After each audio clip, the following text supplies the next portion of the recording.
Shout out mga brothers. Tara, maghimay tayo ng gulay. Siguro naman alam niyo kung anong tawag nito sa inyo. 'Di ba?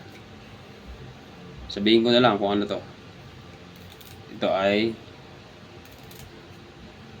kamalunggay.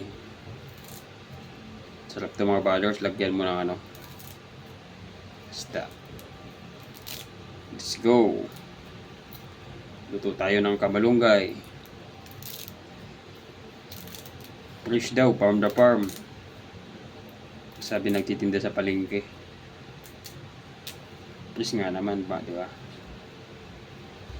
Fresh mga brothers, pampano to ng katawan. Yan. Pampaganda daw to ng katawan mga brothers. Kumain ka daw nito, ganda katawan mo. Fresh from the farm. Try natin. Di ba? Malunggay kayo dyan. Fresh from the farm. Tagal ito mga brothers. Tagal ito himayin. Himayin ng kamalunggay.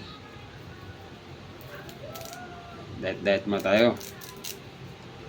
Mahirap na mga brothers. Baka may stroke. Puro taba ba? Iwasan yung matataba. Gulay kayo.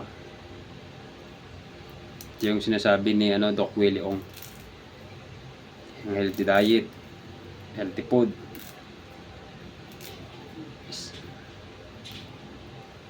Kaya mga brothers, mamaya papakita ko sa inyo yung pagluto nito.